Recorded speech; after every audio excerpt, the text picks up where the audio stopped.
And so Yeah. I believe everyone watching this, everyone who's in debt, everyone, whatever your debt profile is, first you have to understand the cost.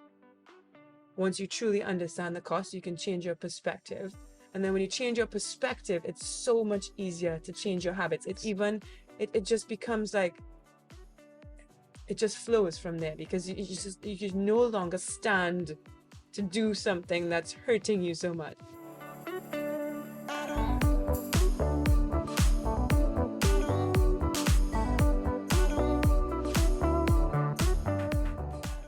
We're so excited to have you here. This is our first ever podcast, and we're going to have weekly conversations about debt.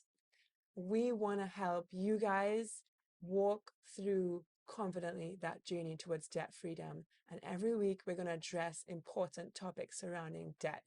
This is the first podcast, and I'm just going to dive in with a big question that Henry, I don't know if he sees this coming, but it's a question I never asked you before. But wait.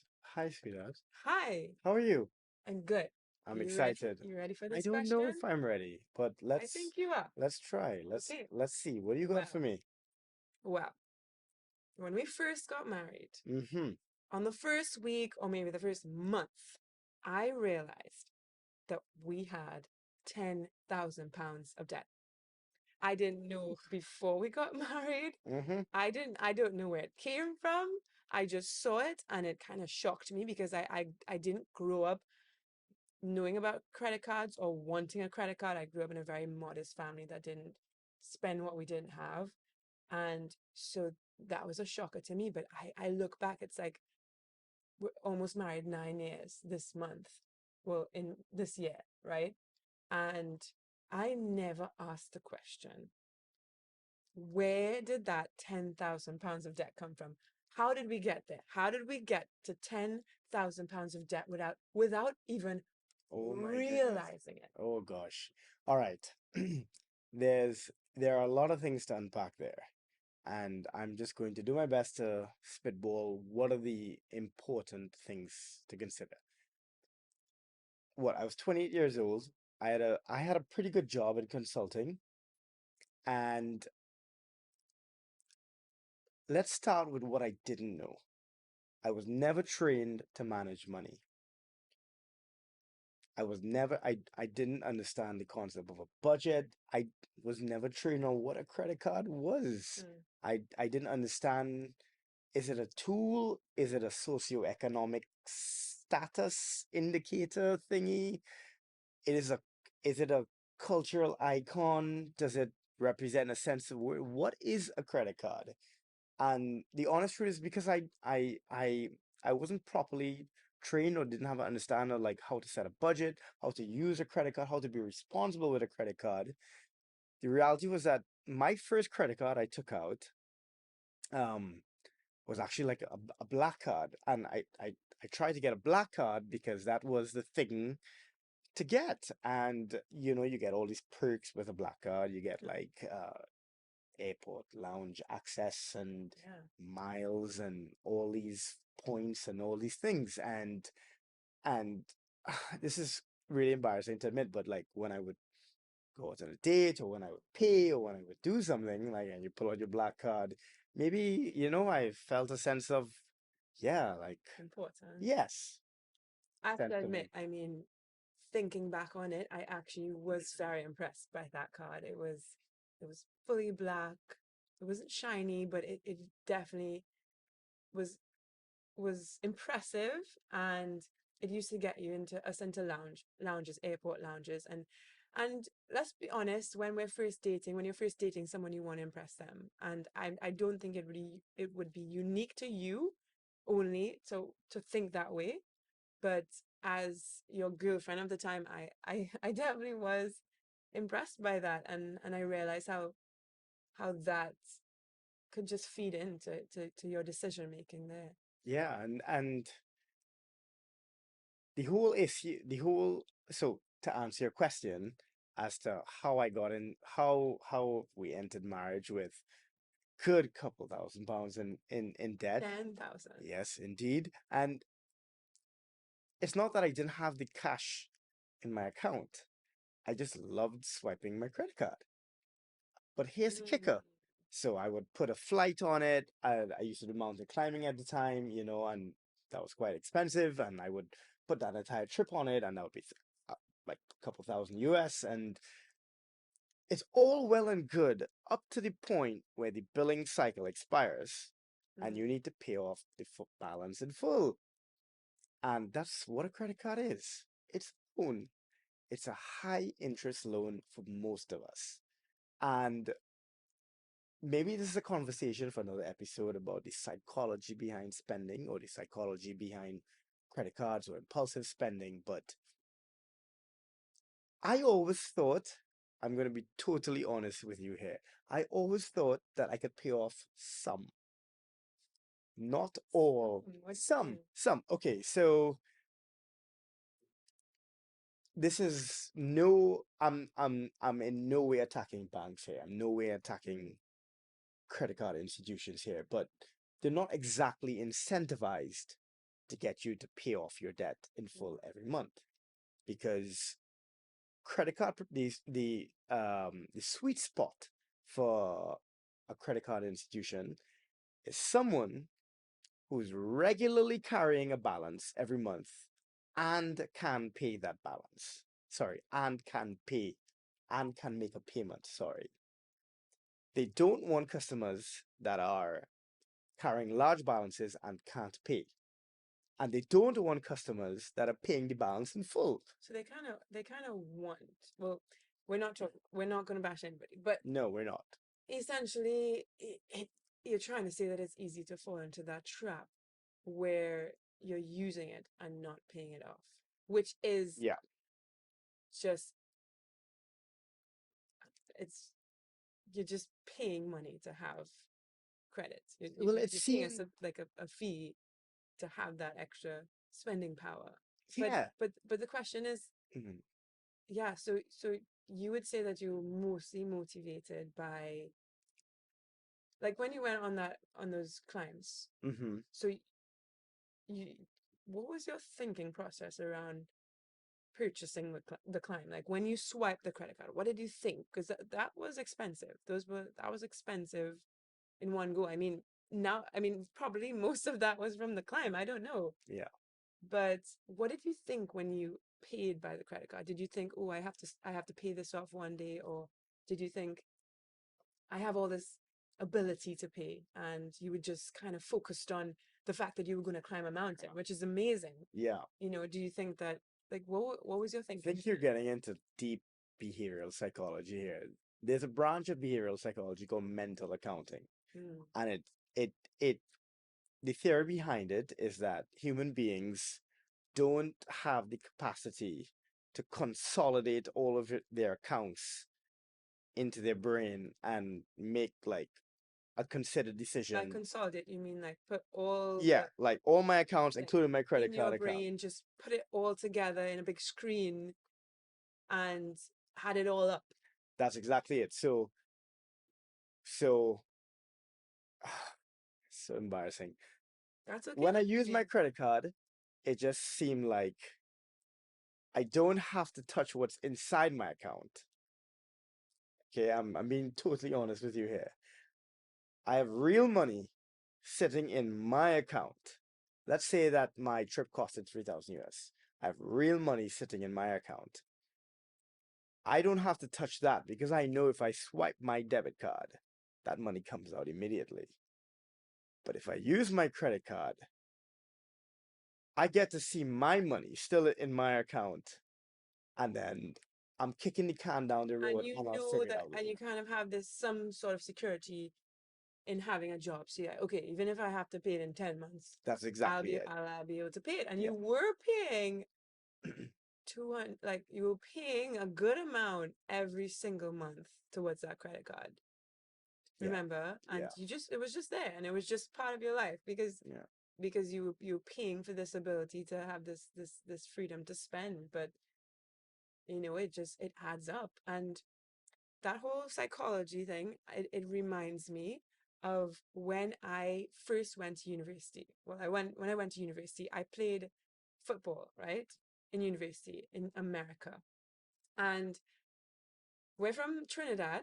We've lived in England for many years, and I studied in America.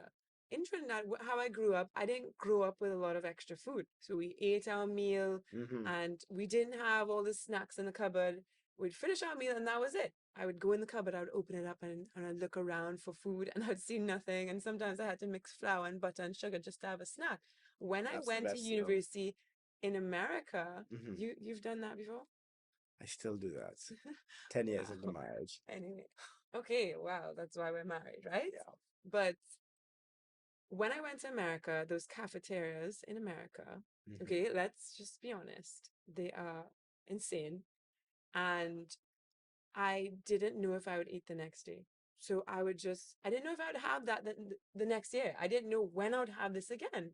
And I also played football. So they used to take us to all these restaurants. Every week we played a game. They take us to like three different restaurants and they'd be like, yeah, you can have dessert. You can have appetizer. Just order whatever. Yeah. Because they thought, oh, you're athletes. You're going to burn it off, Yeah. which I think was also terrible advice. But I didn't know if I'd have that again because I never had it up until that point. So I used to eat like cups filled with crispy bacon.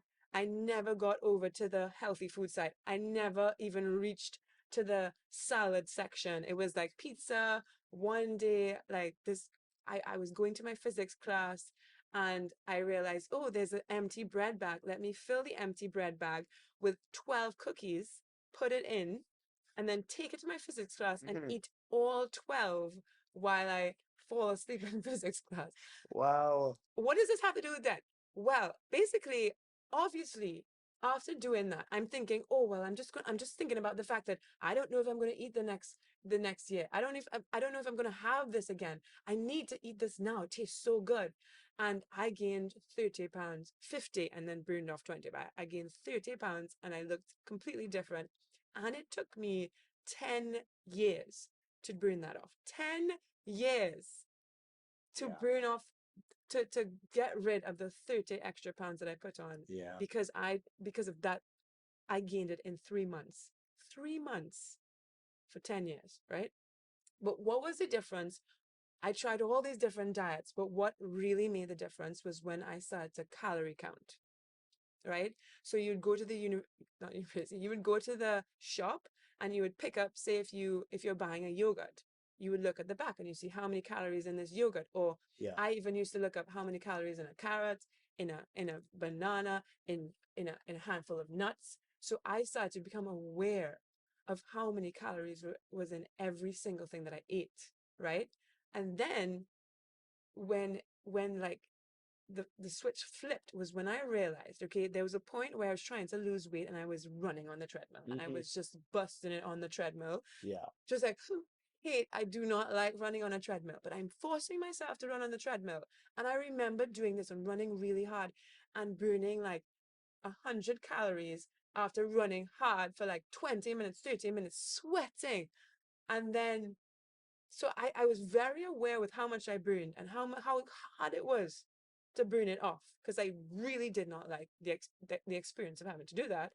And then I learned how much was in a chocolate bar, Mm-hmm. which was almost 3 times the amount of calories that I just burned suffering on that treadmill. Yeah. And that made me realize it's not worth it.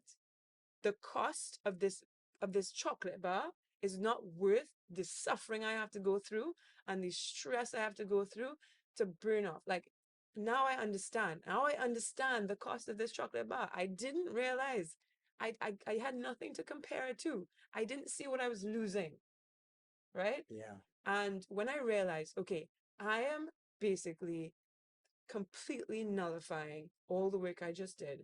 I'm losing the benefits of that run. I'm gaining pounds Yeah. again because it's more calories than I just burned. I stopped wanting to buy chocolate bars and I started to Mm-hmm. lose weight because I understood the cost of what I was doing. And I think that's similar to credit card debt. It's almost it's synonymous. I think it's parallel because when you swipe that credit card, you don't see what comes out of your debit card. As you said, you had this money in the bank and then you had this credit card. It's almost like this separate amount of cash that you have access to. Actually, it is your cash because you're taking from yourself. And you're not just taking what you purchase, you're taking the interest that compounds over time. Mm, And that's it. all Yeah. those payments you had to make every single month Yeah. had interest.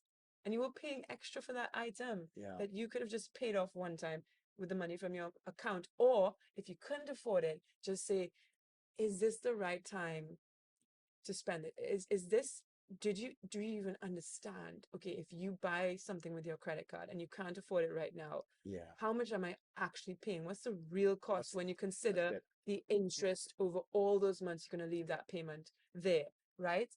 And it just reminds me of that, because it's only when I understood the cost was I actually able to make the change and stop repeating really bad habits and making it Mm. worse. You make a really, really interesting point there. Only when you understood the cost. That's the thing about credit cards, sweetheart. Have you ever seen a credit card statement? Have you seen it? We bank with Halifax and Barclays, but they're all the same. Mm. It's 4 pages of gobbledygook. Really It is. small words. It's To read that. no, it's I think that was part of the issue. Look, if I could go back in time and I could lecture my younger self, I would say live within your means and make a purchase based on what you can afford. Use your debit card. It's okay to have a credit card. A credit card is not an evil thing. You need it maybe in emergencies. You need it for a number of reasons. But the part of the issue is that it's quite difficult to count the cost. It's quite difficult to know that if it is that you put, say, 1500 US on your credit card and you miss that full payment at the end of the billing cycle, what the actual cost is and when you have to pay it. Because, it's, you know, eh, I wish that there were incentives, I wish there were incentives to communicate the right amount of information at the right time to users to help them to make informed decisions. But a credit card I think it is an important instrument, but counting that cost is psychologically quite difficult for most people. And I qualified as an actuary, in 2014, and took me a couple days to understand my credit card statement, like genuinely, and that's like after reading it Yeah. over quite a few times. And I just want to go back to that point about, you know, I wasn't aware of credit cards. I wasn't aware of, I knew I didn't want a credit card at that age. Hmm. I also knew my means, but I also wasn't thoughtful about you using your credit card, right? Like I remember really loving going in the airport lounges and how cool it feels, what a luxury it is or whatever. But then one day I thought, how much how much is it per month for this card? Because remember that card had a monthly cost. Yeah, yeah, And then I thought, okay, multiply that by 12. How much does it cost to pay to get into a lounge? And we were actually overpaying when you made, because we didn't travel that much to mhm, use it. And and so I think it really is important to recognize that a big pull towards credit cards is look, this is something really pleasurable. This is extra spending power. This is a superpower. This is something you can swipe and you can buy the things you want and you can get into airport lounges, and just the lure of that, yeah, it's just so alluring. But it's so important to understand the cost. What is the cost of an airport lounge? Is it worth it? What's what is this money going at? Where can I put it instead? Right? And yeah, and I remember for 3 years, in future conversations, we're going to talk about how we got out of debt. We're going to talk about that, um, and all the options with that. But I remember having to pay it off for 3 years. And I remember it was about £238. You Just think remember? about Yeah. what's that per year? Like I remember it because I just couldn't wait for them to finish. Yeah. But if you multiply it over the course of the year, that's like you can go on a there's so many things you can do with that money. I mean, we're going to talk in the future a little bit about all the other things you can do with the money that you just throw down the drain through interest Hmm. and the compound effect, everything like that to do with credit cards, just to totally understand. We want to understand the cost. And I think that's what we're going to explore over the course of these conversations. Like, what is the cost? Because it is time.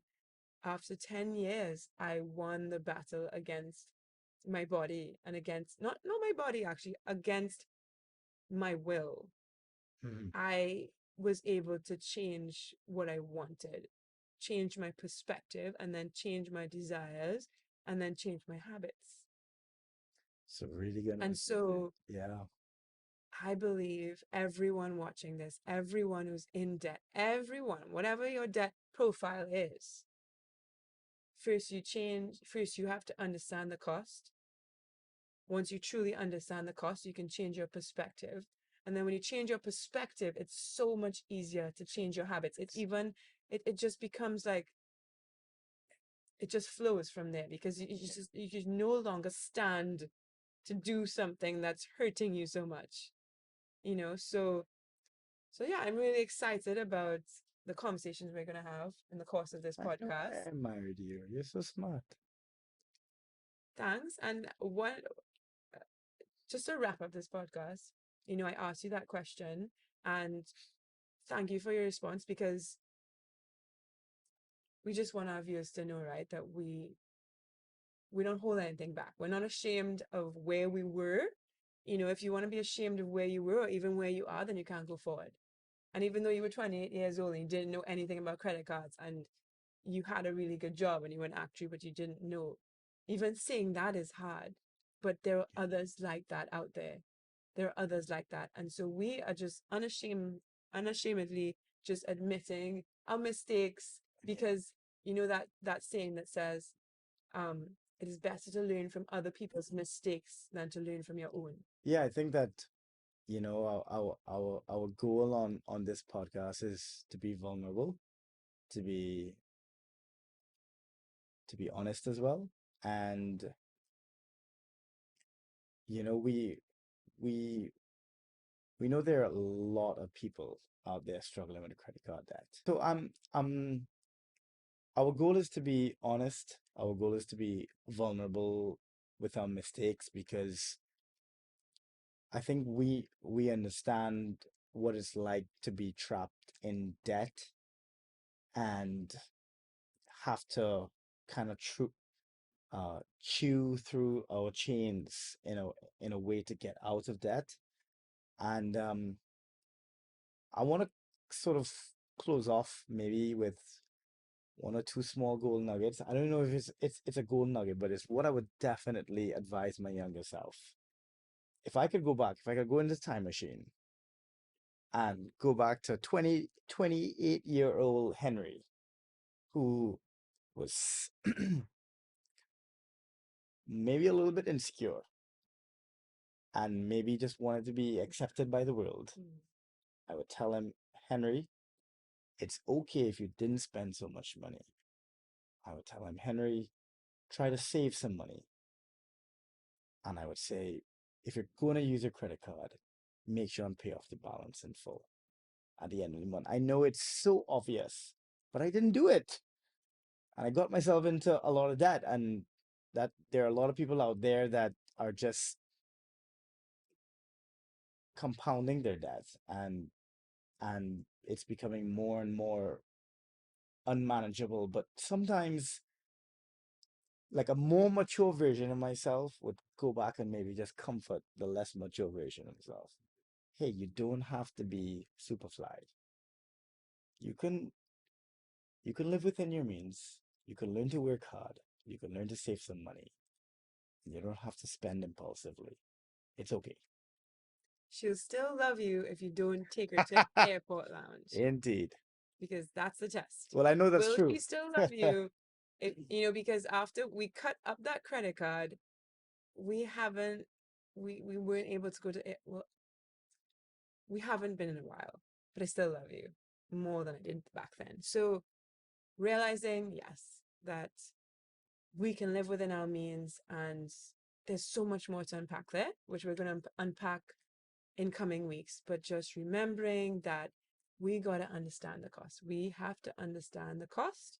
And we are going to explore what are the real costs of having a credit card and using a credit I'm card looking forward to in talking about the wrong way. Because there's a right way of using credit cards. They're not always bad. And there's a right time to have one, and there's a wrong time to have one. Yeah. But we're going to have so many conversations about this, and I'm really excited. And also, we are so excited to help people get out of debt that we are creating some amazing tools. Some of them are already available, and they're going to be linked below our video. We have we just have some tools coming out, and we are busy working on them, because it's not just about advice, but what can we do practically? We're going to be about practical advice, 100%. practical steps, atomic habits, all that stuff that we can actually do to actually be debt free, because we don't just want to talk the talk.